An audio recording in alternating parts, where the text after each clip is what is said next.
श्री गणेशाय नमः। श्री हरि संक्षिप्त भविष्य पुराण उत्तर पर्व भीष्म पंचक व्रत की विधि एवं महिमा।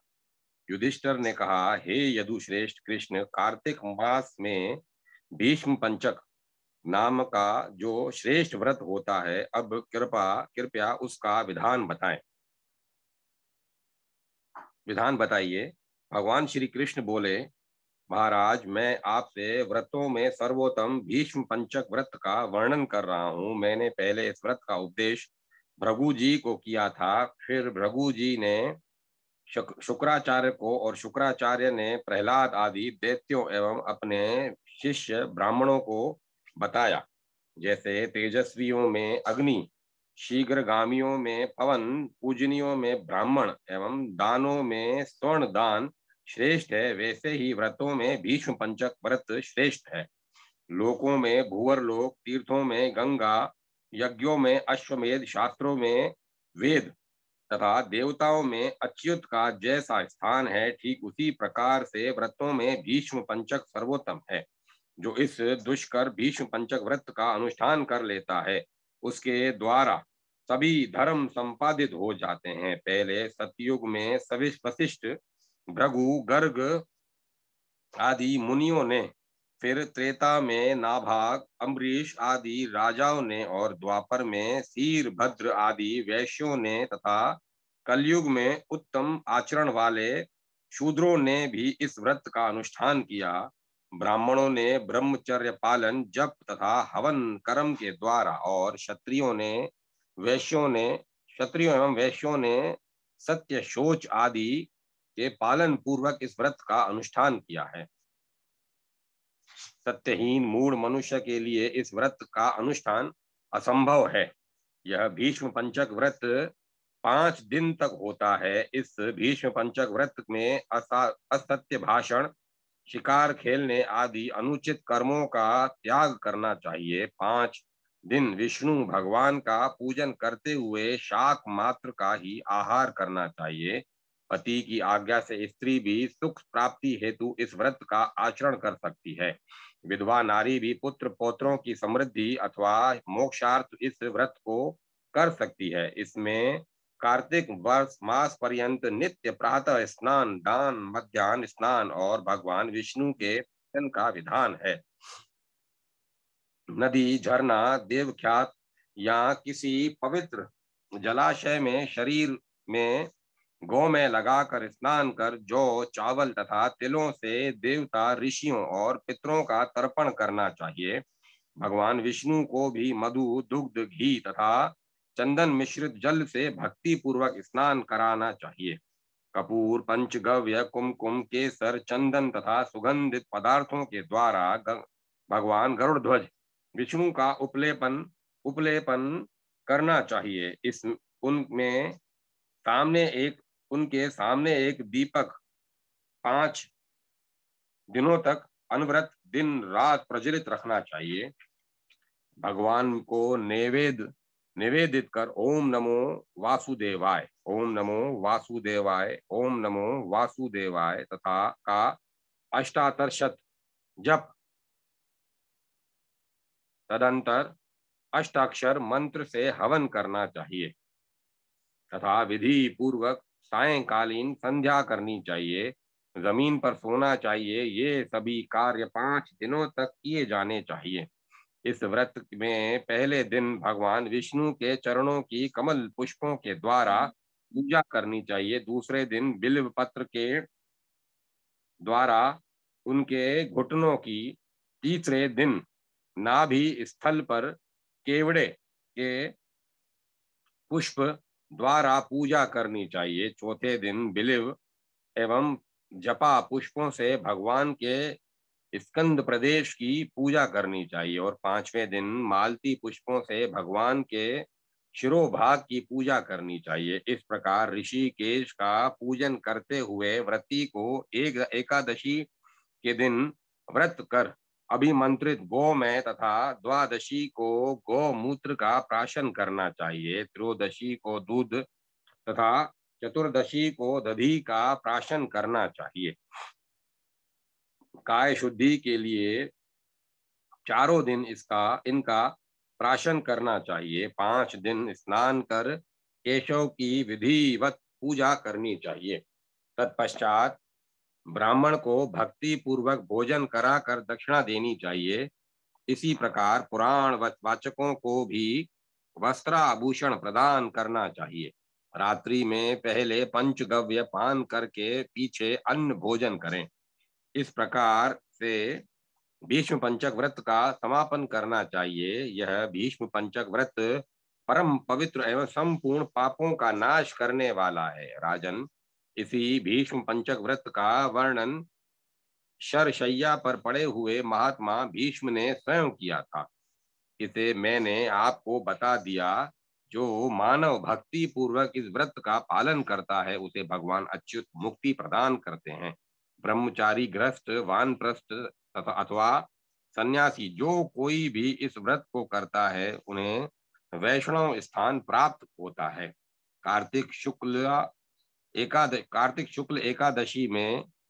एकादशी से व्रत प्रारंभ करके पूर्णमासी को व्रत पूर्ण करना चाहिए। जो इस व्रत को संपन्न करता है वह ब्रह्म हत्या, गौ हत्या आदि बड़े बड़े पापों से भी मुक्त हो जाता है और शुद्ध सद्गति को प्राप्त होता है। ऐसा भीष्म का वचन है। मल द्वादशी एवं भीम द्वादशी व्रत का विधान। युधिष्ठिर के द्वारा मल्ल द्वादशी के विषय में पूछे जाने पर भगवान श्री कृष्णचंद्र ने कहा, महाराज, जब मेरी अवस्था 8 वर्ष की थी उस समय यमुना तट पर भंडीर वन में वट वृक्ष के नीचे एक सिंहासन पर मुझे बैठाकर सुरभद्र, मंडलिक, योगवर्धन तथा यशेंद्र भद्र आदि बड़े बड़े मल्लों और गोपाली, धन्या, विशाखा, ध्यान निष्ठिका, अनुगंधा, सुभगा अथवा आदि गोपियों ने दही, दूध और फल फूल आदि से मेरा पूजन किया। तत्पश्चात 360 मल्लों से भक्ति पूर्वक मेरा पूजन करते हुए तत्पश्चात 360 मल्लों ने भक्ति पूर्वक मेरा पूजन करते हुए मल्ल युद्ध को संपन्न किया और हमारी प्रसन्नता के लिए बड़ा भारी उत्सव मनाया। उस महोत्सव में भांति भांति के भक्ष्य भोज्य, गोदान, गोष्ठी तथा पूजन आदि कार्य संपन्न किए गए थे। श्रद्धा पूर्वक ब्राह्मणों का पूजन भी हुआ था। उसी दिन से वह मल्ल द्वादशी प्रचलित हुई। इस व्रत को मार्गशीर्ष मास के शुक्ल पक्ष की द्वादशी से आरंभ कर कार्तिक मास के शुक्ल पक्ष की द्वादशी तक करना चाहिए और प्रति मास क्रम से केशव, नारायण, माधव, गोविंद, विष्णु, मधुसूदन, त्रिविक्रम, वामन, श्रीधर, ऋषिकेश, पद्मनाभ तथा दामोदर इन नामों से गंध, पुष्प, धूप, दीप आदि वाद नृत्य सहित पूजन करें और कृष्णों में प्रियताम इस प्रकार उच्चारण करें। यह द्वादशी व्रत मुझे बहुत प्रिय है क्योंकि मल्लों ने इस बात को प्रारंभ किया था, अतः इसका नाम मल्ल द्वादशी है। जिन गोपों के द्वारा इस व्रत को संपन्न किया गया उन्हें गाय, महिषी, कृषि आदि प्रचुर मात्रा में प्राप्त हुआ। जो कोई पुरुष इस व्रत को संपन्न करेगा मेरे अनुग्रह से वह आरोग्य, बल, ऐश्वर्य और शाश्वत विष्णु लोक को प्राप्त करेगा। भगवान श्री कृष्ण पुनः बोले, महाराज, प्राचीन काल में विदर्भ देश में भीम नामक एक प्रतापी राजा थे। वे दमयंती के पिता एवं राजा नल के ससुर थे। राजा भीम बड़े पराक्रमी, सत्यवक्ता और प्रजापालक थे।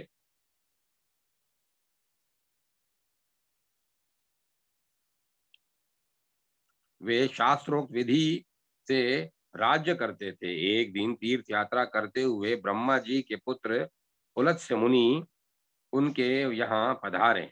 राजा ने अर्घ्य आदि द्वारा उनका बड़ा आदर सत्कार किया। पुलस्त मुनि ने प्रसन्न होकर राजा से कुशल क्षेम पूछा।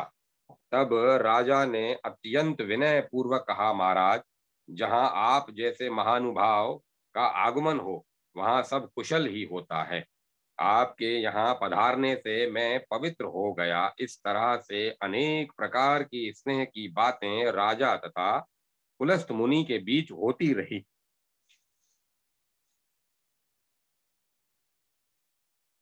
कुछ समय के पश्चात कुछ समय के पश्चात विभद विदर्भा विदर्भाधिपति विदर्भाधिपति भीम ने पुलस्त मुनि से पूछा, प्रभो, संसार के जीव अनेक प्रकार के दुखों से सदा पीड़ित रहते हैं और उसमें गर्भवास सबसे बड़ा दुख है। प्राणी अनेक प्रकार के रोग से ग्रस्त है।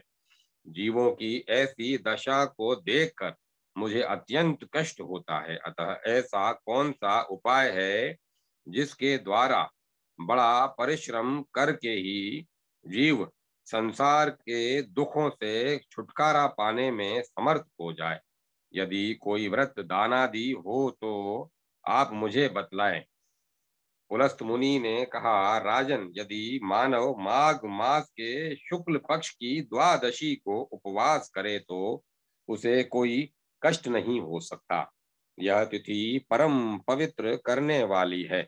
यह व्रत अति गुप्त है, किंतु आपके स्नेह ने मुझे कहने के लिए विवश कर दिया है। अदीक्षित से इस व्रत को कभी नहीं कहना चाहिए। जितेंद्रिय, धर्मनिष्ठ और विष्णु भक्त पुरुष ही इस व्रत के अधिकारी हैं।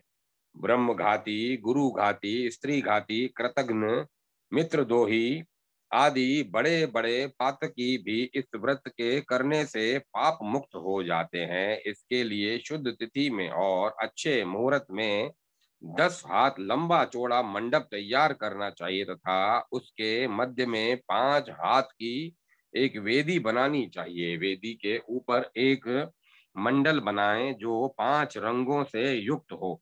मंडप में 8 अथवा 4 कुंड बनाएं। कुंडों में ब्राह्मणों को उपस्थित करें। मंडल के मध्य में कर्णिका के ऊपर पश्चिमाभिमुख चतुर्भुज भगवान जनार्दन की प्रतिमा स्थापित कर गंध, पुष्प, धूप, दीप आदि भांति भांति के उपचारों और नैवेद्यों से शास्त्रोक्त विधि से ब्राह्मणों द्वारा उनकी पूजा करानी चाहिए। नारायण के सम्मुख 2 स्तंभ गाड़ कर उनके ऊपर एक आड़ा काष्ठ रख उसमें एक दृढ़ शिका बांधना चाहिए। उस पर स्वर्ण, चांदी, ताम्र अथवा मृत्तिका का सहस्त्र छत या एक छिद्र समन्वित उत्तम कलश जल, दूध अथवा घी से पूर्ण कर रखना चाहिए। पलाश की समिधा, तिल, घृत, खीर और शमी पत्रों से ग्रहों के लिए आहुति देनी चाहिए। ईशान कोण में ग्रहों का पीठ स्थापन कर ग्रह यज्ञ विधान से ग्रहों की पूजा करनी चाहिए। पूर्व आदि दिशाओं में चंद्र, यम, वरुण और कुबेर का पूजन कर शुक्ल वस्त्र तथा चंदन से भूषित हाथ में कुश लेकर यजमान को एक पीढ़े के ऊपर भगवान के सामने बैठाना चाहिए। यजमान को एकाग्र चित्त हो कलश में गिरती जल धारा वसोधारा को निम्न मंत्र का पाठ करते हुए भगवान को प्रणाम पूर्वक अपने सिर पर धारण करना चाहिए। नमस्ते देव देवेश, नमस्ते भुवनेश्वर, व्रत नानेन माम पाहि परमात्मन, नमोस्तु ते।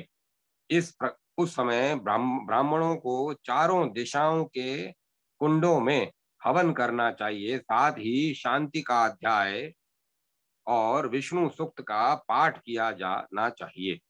शंख ध्वनि करनी चाहिए। भांति भांति के वाद्यों को बजाना चाहिए।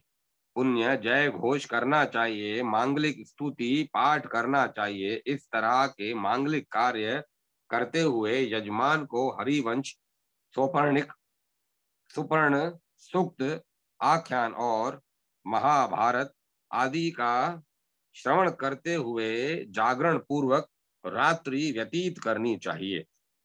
भगवान के ऊपर गिरती हुई वसुधरा समस्त सिद्धियों को प्रदान करने वाली है। दूसरे दिन प्रातः यजमान ब्राह्मणों के साथ किसी पुण्य जलाशय अथवा नदी आदि में स्नान कर शुक्ल वस्त्र पहनकर प्रसन्न चित्त से भगवान भास्कर को अर्घ्य दें। पुष्प, धूप, दीप आदि उपचारों से भगवान पुरुषोत्तम की पूजा करें। हवन करके भक्ति पूर्वक पूर्णाहुति दें। यज्ञ में उपस्थित सभी ब्राह्मणों का शय्या, भोजन, गोदान, वस्त्र, आभूषण आदि द्वारा पूजन करें और आचार्य की विशेष रूप से पूजा करें।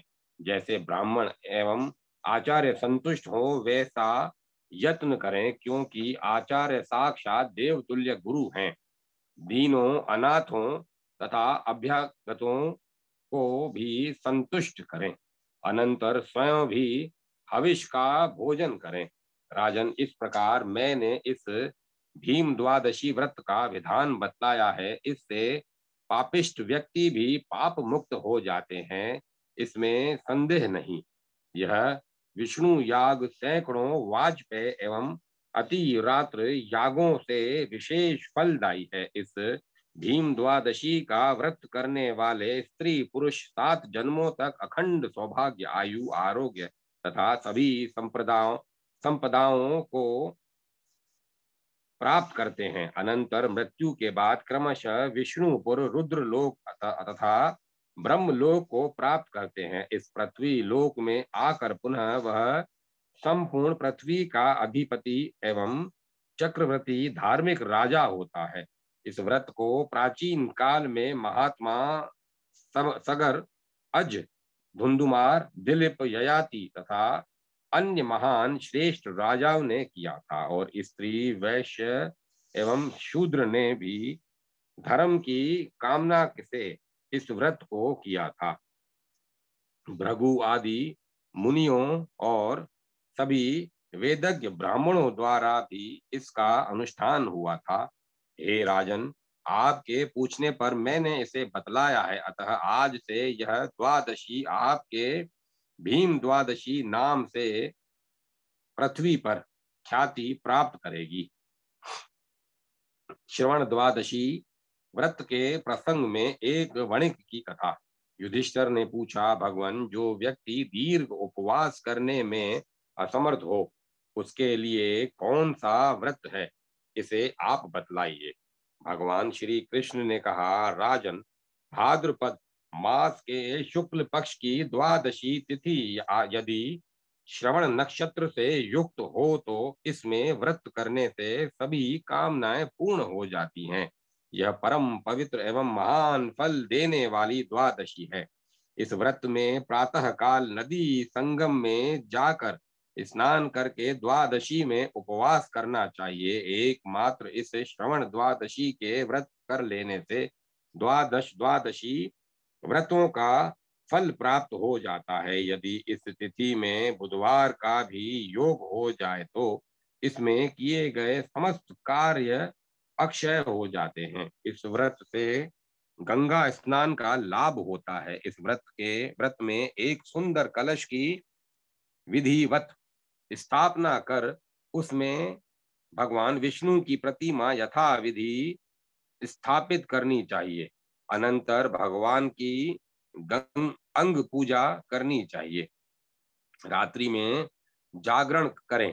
प्रभात काल में स्नान कर गरुड़ ध्वज की पूजा करें और पुष्पांजलि देकर इस प्रकार प्रार्थना करें, नमो नमस्ते गोविंद बुद्ध श्रवण संज्ञक अघो घन संशयम कृत्वा सर्व सौख्य प्रदो भव।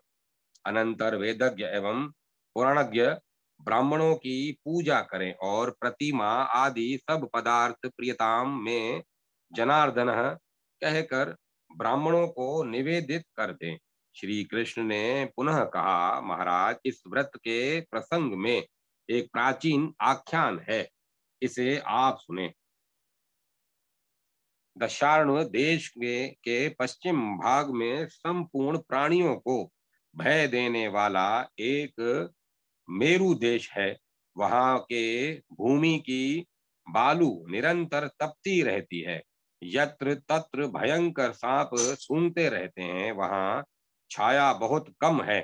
वृक्षों में वृक्षों में पत्ते कम रहते हैं। प्राणी प्राय मरे जैसे ही रहते हैं। शमी, खेर, पलाश, करील, पीलू आदि कटीले वृक्ष वहां हैं। वहां अन्न और जल बहुत कम मिलता है। वृक्षों के कोटरों में छोटे छोटे पक्षी प्यासे ही मर जाते हैं। वहां के प्यासे हरिण भूमि मरुभूमि में जल की इच्छा से दौड़ लगाते रहते हैं और जल न मिलने से मर जाते हैं। उस मरु स्थल में देववश एक वणिक पहुंच गया।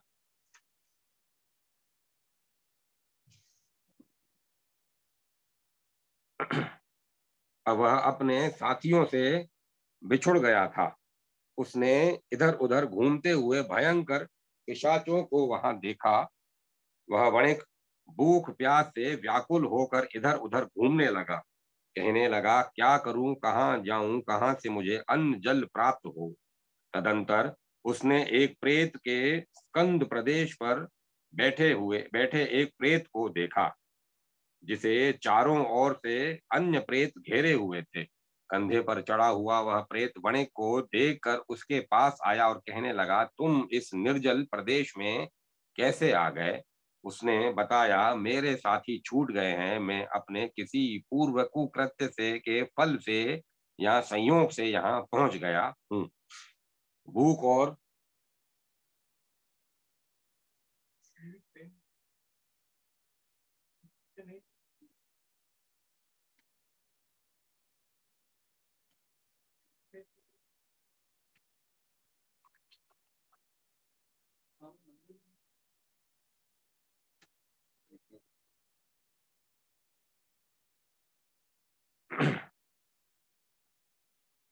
तब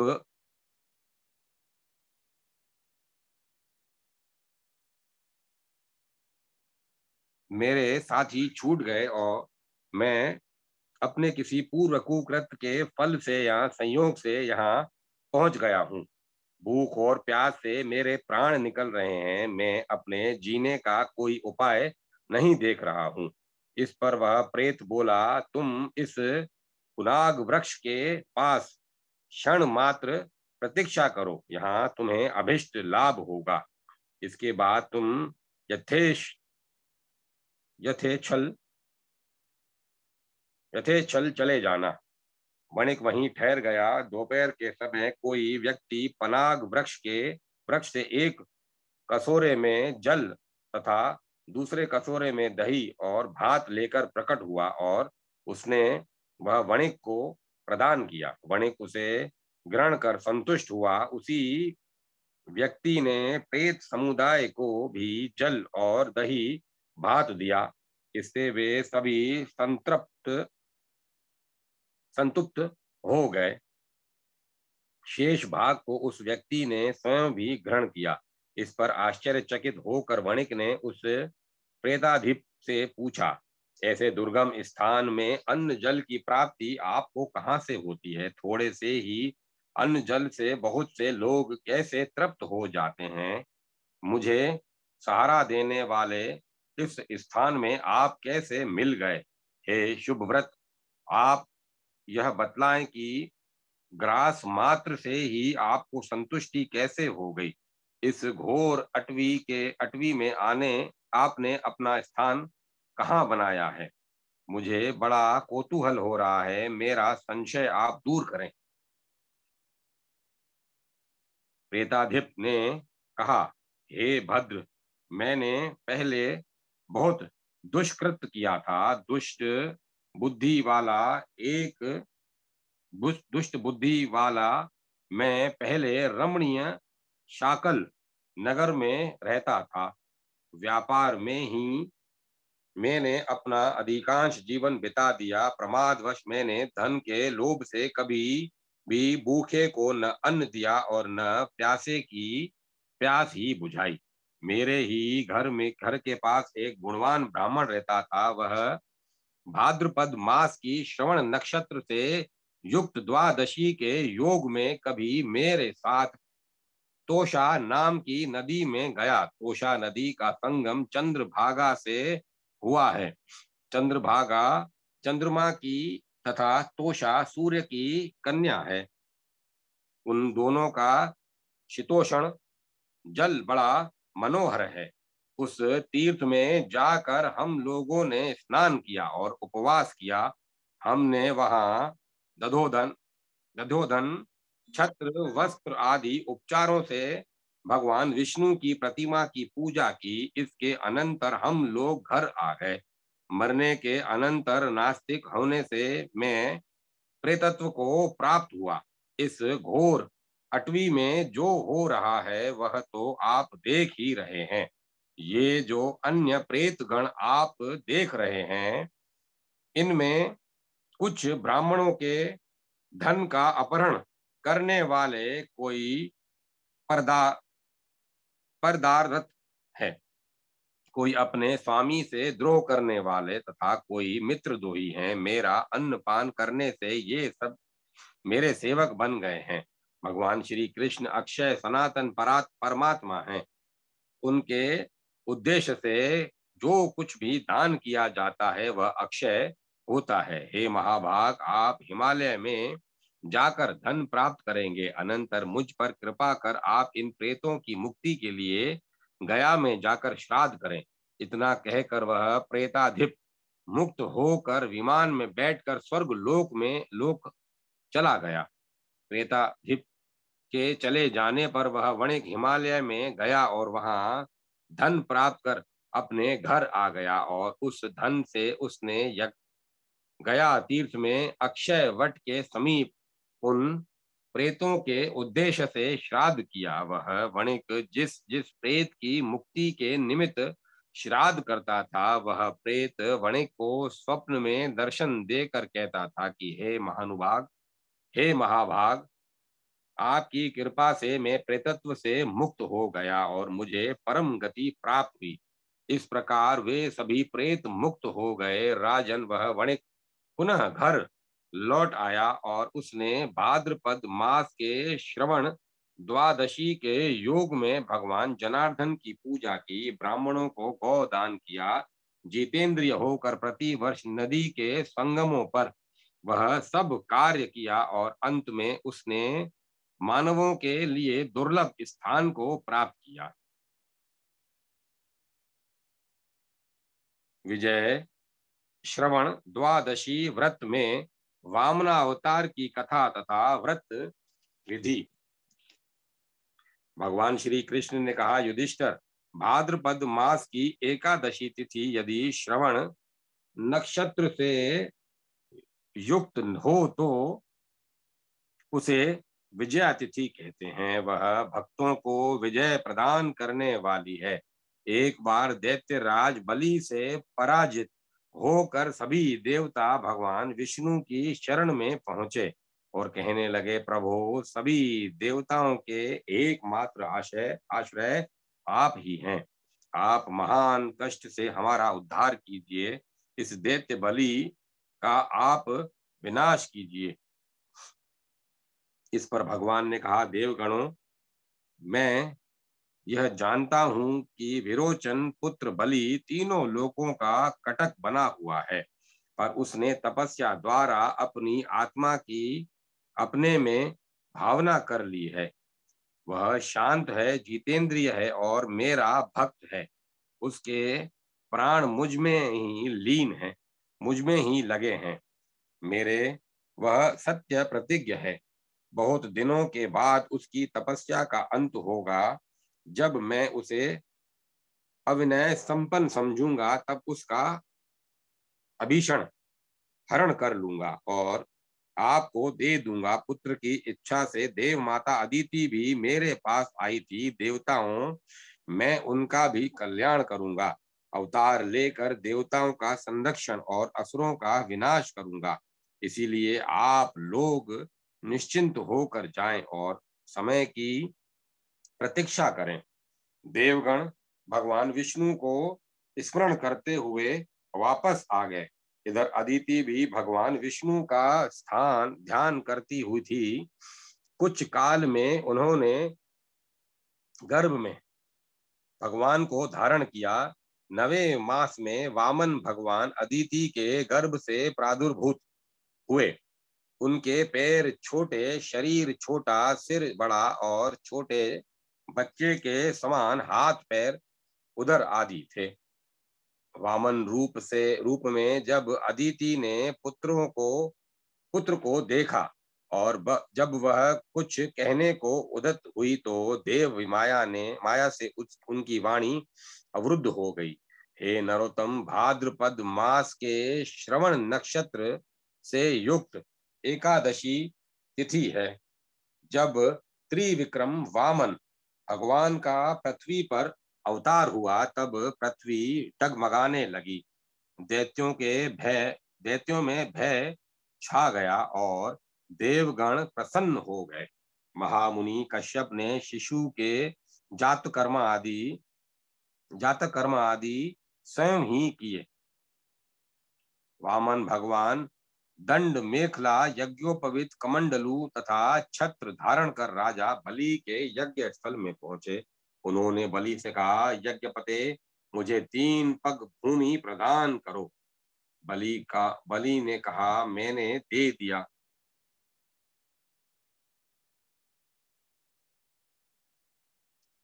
उसी समय भगवान वामन ने अपना शरीर बढ़ाना प्रारंभ किया। भगवान ने अपना शरीर इतना विशाल बना लिया कि वो एक पग से संपूर्ण पृथ्वी लोक को नाप लिया तथा द्वितीय द्वितीय पग से ब्रह्मलोक नाप लिया। तीसरा पग रखने के लिए जब कोई स्थान न मिला तो देवगण, सिद्ध, ऋषि मुनि इस कृत्य को देखकर साधु साधु कहने लगे और भगवान की स्तुति करने लगे। तदंतर सभी दैत्य गणों को जीतकर उन्होंने दैत्यराज बलि से कहा, तुम अपने परिजनों के साथ सूतल लोक में चले जाओ।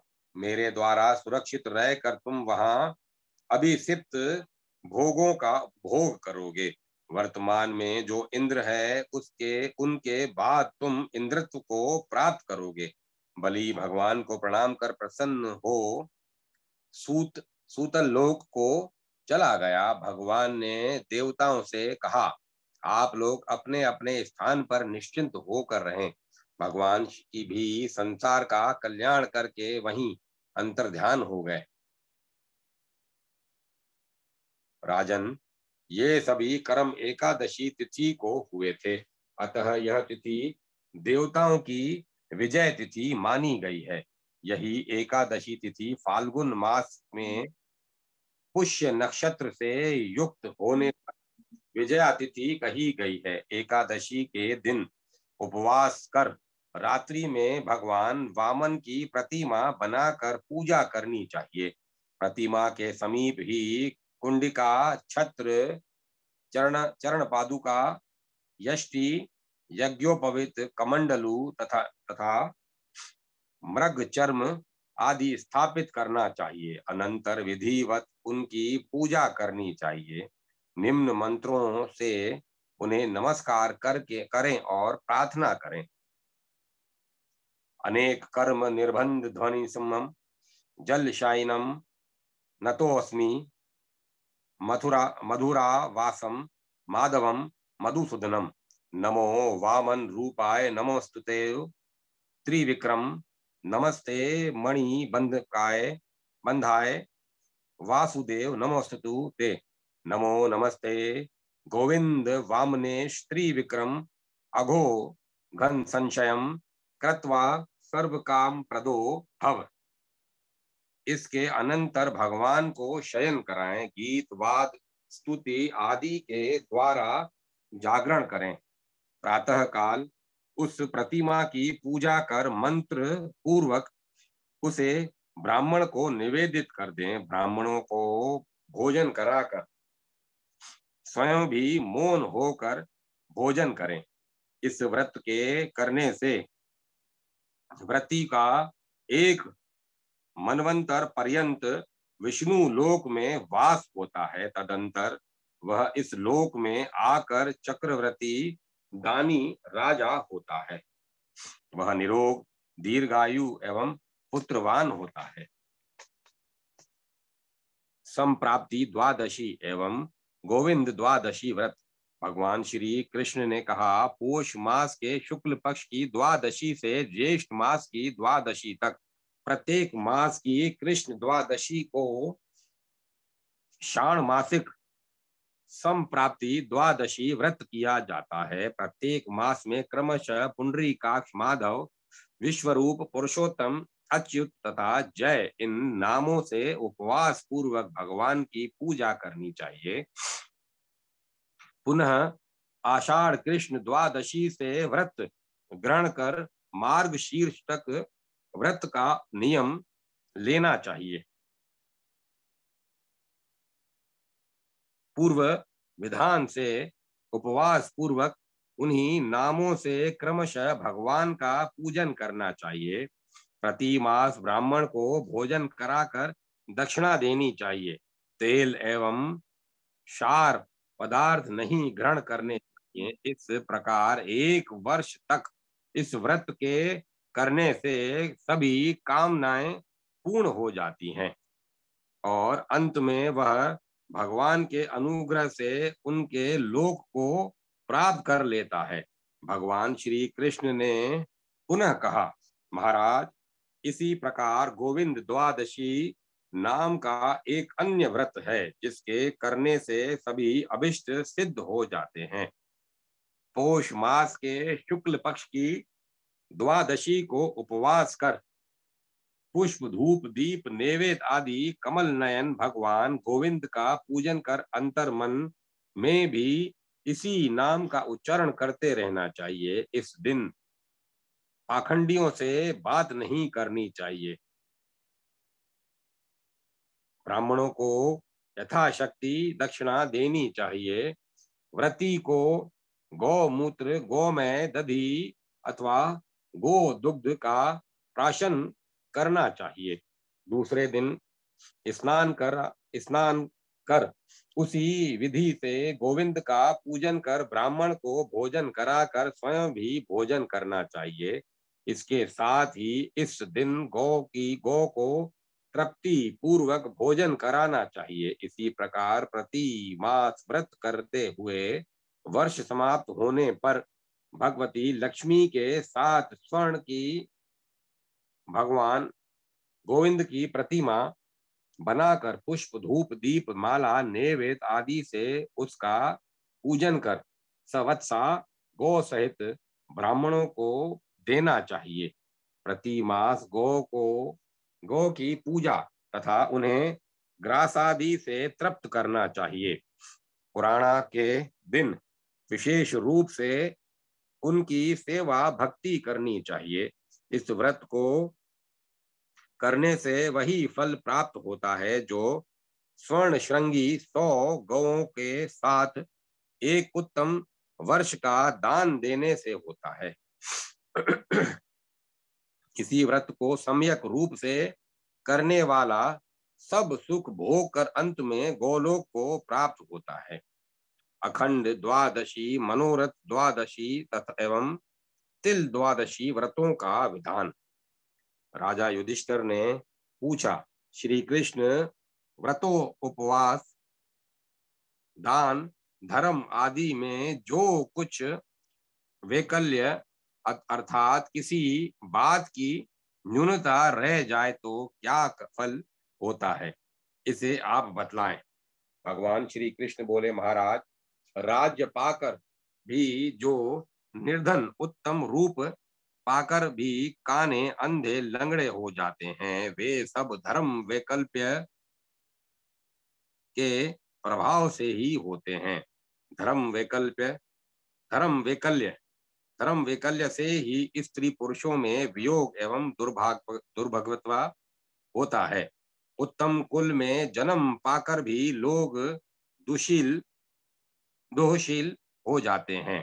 धनाढ्य होकर भी धन का भोग तथा दान नहीं कर सकते तथा वस्त्र आभूषणों से हीन रहते हैं।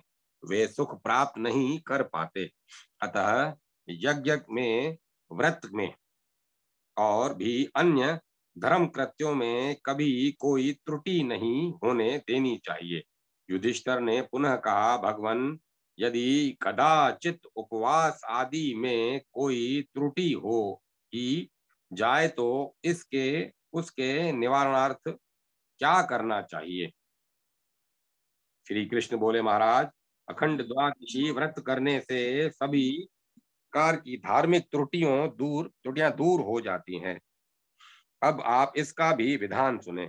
मार्गशीर्ष मास के शुक्ल पक्ष की द्वादशी को स्नान कर जनार्दन भगवान का भक्ति पूर्वक पूजन कर उपवास रखना चाहिए और नारायण का सतत स्मरण करते रहना चाहिए। जितेंद्रिय पुरुष पंचगव्य मिश्रित जल से स्नान करके जो और व्रीहि धान से भरा पात्र ब्राह्मण को दान करे और फिर भगवान से यह प्रार्थना करें, भगवान, मुझसे 7 जन्मों में जो भी व्रत करने में न्यूनता हुई हो वह सब आप अनुग्रह से परिपूर्ण हो जाए, वह सब आपके अनुग्रह से परिपूर्ण हो जाए। पुरुषोत्तम, जिस प्रकार आपसे यह सारा जगत परिपूर्ण है उसी प्रकार मेरे खंडित सभी व्रत पूर्ण हो जाएं।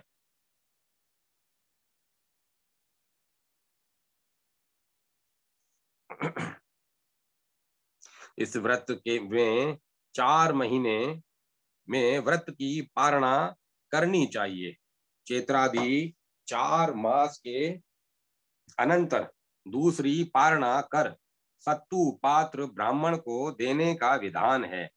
श्रावणादि 4 मास के अनंतर तीसरा पारण कर नारायण का पूजन करते हुए अपनी शक्ति के अनुसार स्वर्ण चांदी मृत्तिका अथवा पलाश पत्र के पात्र से में घृत दान करना चाहिए। संवत्सर पूर्ण होने पर जितेंद्रिय 12 ब्राह्मणों को खीर का भोजन कराकर वस्त्र आभूषण देकर त्रुटियों के लिए क्षमा मांगनी चाहिए। इसमें आचार्य का विधि पूर्वक पूजन करने का भी विधान है। इस तरह से जो अखंड द्वादशी का व्रत करता है उसके 7 जन्म तक किए हुए व्रत संपूर्ण फलदायक हो जाते हैं। अतः स्त्री पुरुषों को व्रतों का वैकल्य दूर करने के लिए अवश्य ही इस व्रत को संपादित करना चाहिए।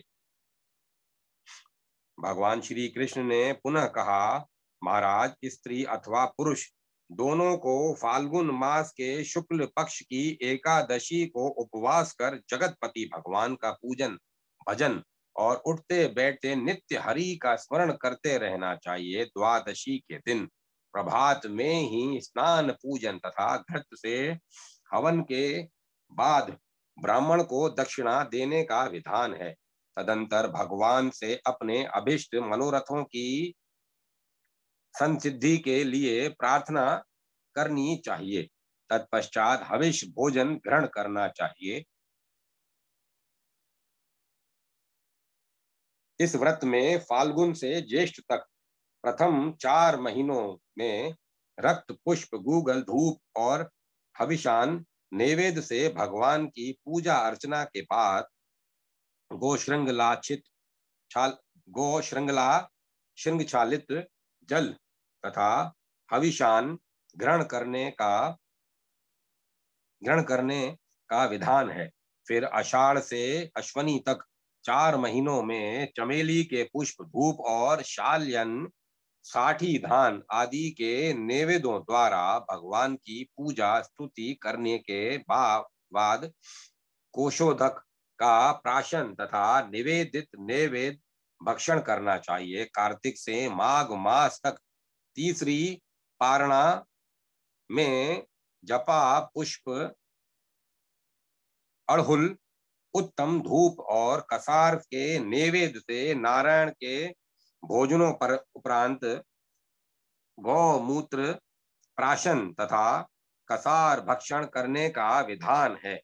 प्रति मास ब्राह्मणों को दक्षिणा देनी चाहिए। वर्ष के अंत में एक कर्ष मासा स्वर्ण की भगवान नारायण की प्रतिमा का पूजन कर 2 वस्त्र और दक्षिणा सहित ब्राह्मण को निवेदित करना चाहिए। इसी के साथ 12 ब्राह्मणों को भी भोजन कराकर प्रत्येक को अन्न जल का घट, छतरी, जूता, वस्त्र और दक्षिणा देनी चाहिए।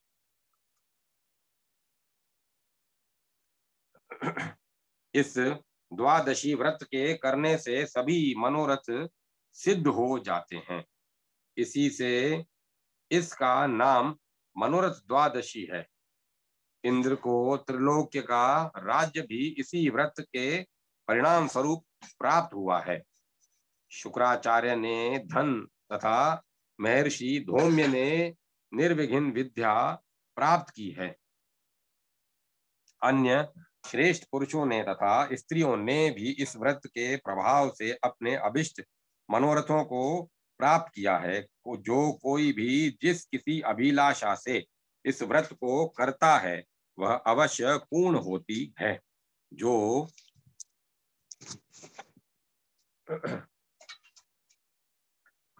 जो कोई भी